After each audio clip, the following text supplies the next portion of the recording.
السلام عليكم ورحمة الله وبركاته.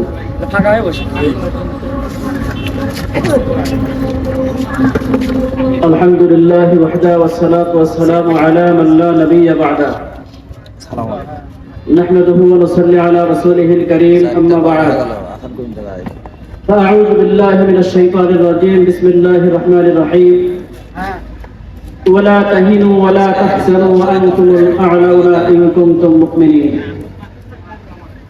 আলহামদুলিল্লাহ, বাংলাদেশ ইসলামী আন্দোলন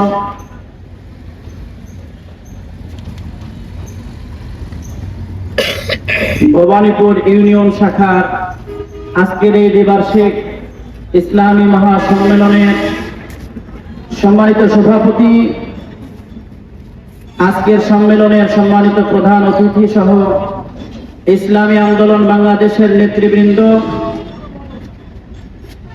আমরা আজকে এমন একটি অনুষ্ঠানে, এমন একটি সম্মেলনে উপস্থিত হতে পেরেছি, যেই সম্মেলনের প্রত্যেকটা কর্মী, প্রত্যেকটা নেতা, প্রত্যেকটা সদস্য, তারা অন্তরের ভিতরে এই চিন্তা আর ফিকির লালন করে যে আমরা মানুষের তন্ত্র মন্ত্রে বিশ্বাসী নই, আমরা দুনিয়ার কোনো মানব রচিত মতবাদে বিশ্বাসী নই। আমাদেরকে সৃষ্টি করেছেন যে আল্লাহ, আল্লাহর জমিনে আমরা আল্লাহর দ্বীন কায়েম দেখতে চাই। প্রত্যেকটা মানুষের অন্তরের ভিতরে কথা বিরাজ করছে। সম্মানিত উপস্থিতি, আল্লাহ রাব্বুল আলামিন নিজেও কোরআনুল কারীমের ভিতরে বলেন, ইন্না আনসালনা ইলাইকাল কিতাবা বিল হাক্কি লিতাহকুমা বাইনান নাস বিমা আরাকাল্লাহ। আল্লাহ রাব্বুল আলামিন মহাগ্রন্থ কোরআনুল কারীমের ভিতরে বলেন যে আমি কোরআনুল কারীমকে জন্য নাজিল করেছি যেন এই কোরআনুল কারীমের প্রত্যেকটা বিধিবিধান বাংলার জমিনে শুধু নয়, সারা বিশ্বে প্রত্যেকটা মুসলমান এটা বাস্তবায়ন করে এবং কোরআনুল কারীমের আলোকে রাষ্ট্র পরিচালনা করে।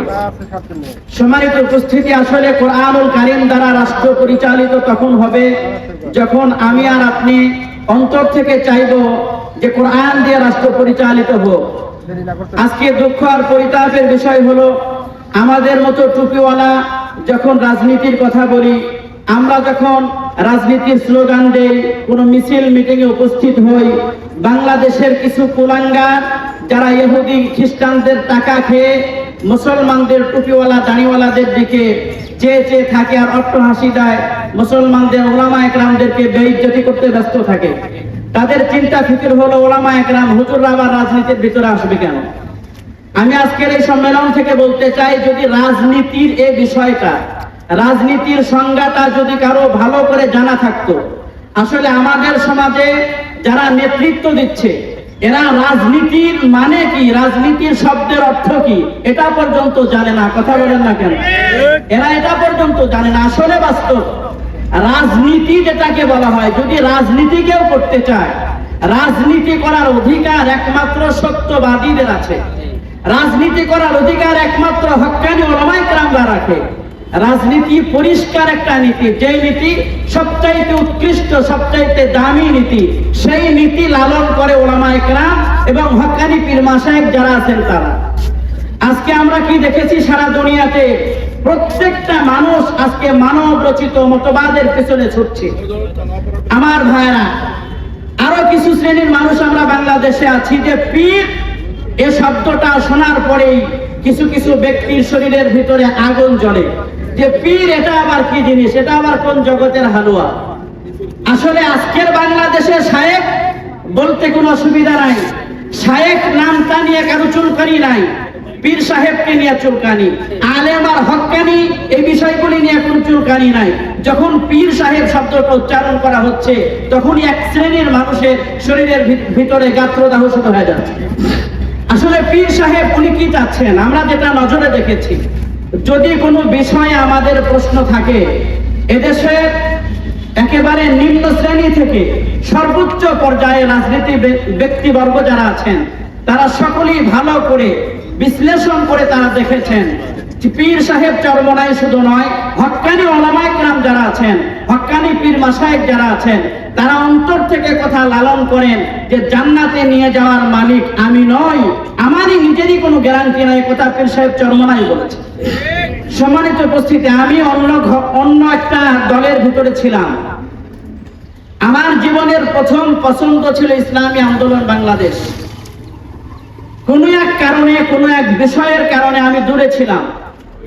তো আসলে আমরা যত সমালোচনা করব, ইসলামী আন্দোলনের বলেন বা অন্যান্য দলের বলেন, আমরা যতদিন পর্যন্ত সমালোচনা নিয়ে ব্যস্ত থাকবো, যেই সময়টা সমালোচনার ভিতরে ব্যয় করব, যেই সময়টা অন্য চিন্তা ফিকির করে আমরা ব্যয় করব, ওই সময়টা যদি আমরা সমালোচনায় ব্যয় না করে, অন্য কোনো কারণ বিরুদ্ধে ষড়যন্ত্রের চিন্তা ফিকির না করে, ওই সময়টা যদি ইসলাম প্রতিষ্ঠিত করার কারণে, ইসলাম প্রতিষ্ঠিত করার জন্য এই চিন্তা ফিকিরটা আমি আর আপনি ব্যয় করি, সময়টা আমার আপনার কাজে লেগে যাবে, আমার আপনার চিন্তা ফিকিরে দেশের ভিতরে ইসলাম প্রতিষ্ঠিত হবে।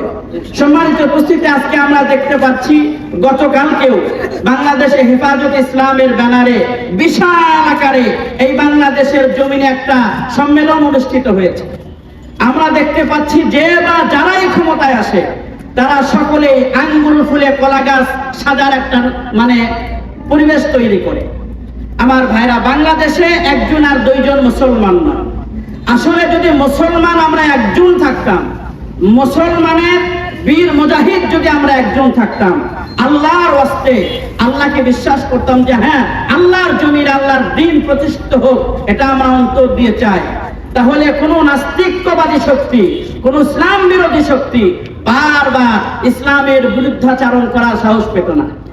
আজকে আমরা দেখতে পাচ্ছি নারী কমিশন, তারা যে প্রস্তাবনা সরকারের কাছে দিয়েছে, আমি মনে করি সেই আমেরিকার তৎকালীন সময়ের মিস্টার জর্জ ডব্লিউ বুশ একজন মুসলমান, একজন ইমানদারের কথা শুনি এই মিস্টার জর্জ ডব্লিউ বুশের ঘুম হারাম হয়ে যেত, খাওয়া দাওয়া হারাম হয়ে যেত।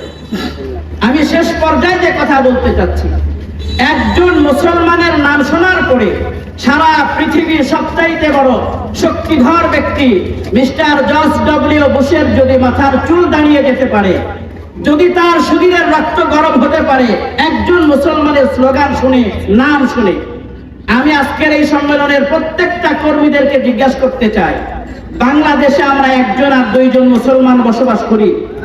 এই কোটি কোটি মুসলমান যদি আমরা একটা বার যদি আমরা মাথার পাগড়ি কোমরের মধ্যে বেঁধে নিয়ে নারায়ে তাকবীর আল্লাহু আকবারের স্লোগান দিয়ে বাংলাদেশের টেকনাফ থেকে তেতুলিয়া, রূপসা থেকে পাথুরিয়া, এই 56,000 বর্গ মাইলের ভিতরে প্রত্যেকটা মুসলমান যদি নারায়ে তাকবীর আল্লাহু আকবারের স্লোগান দিয়ে আমরা এক ব্যানারে এসে স্লোগান দিয়ে বাতিল শক্তির অন্তরে আমরা আগুন ধরাতে পারি, আমার অন্তরের বিশ্বাস এদেশের মুজাহিদ কমিটির আন্দোলনের কারণে, এদেশের ছাত্র জনতার আন্দোলনের কারণে, এদেশের শত শত কোটি কোটি মুসলমানদের আন্দোলনের তীব্র মুখে পড়ে বাংলাদেশে ইসলাম বিরোধী যারা শক্তি, যারা কিছুদিন পর পর সংসদ থেকে বিসমিল্লাহ উঠায় দিতে চায়, যারা কিছুদিন পর পর ইসলামী রাজনীতি বন্ধ করার ধান্দায় পড়ে যায়, যারা নারী কমিশন গঠন করে বাংলাদেশের মুসলমানদেরকে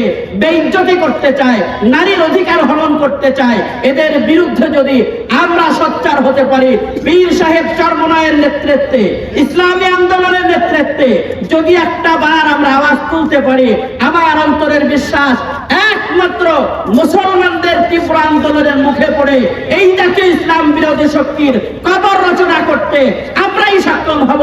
কথা বলেন ঠিক কিনা? আল্লাহ পাক আমাদের সকলকে আমলের তৌফিক দান করেন। ওয়া আখিরি দাওয়ানা আলহামদুলিল্লাহি রাব্বিল আলামিন। আসসালামু আলাইকুম ওয়া রাহমাতুল্লাহ।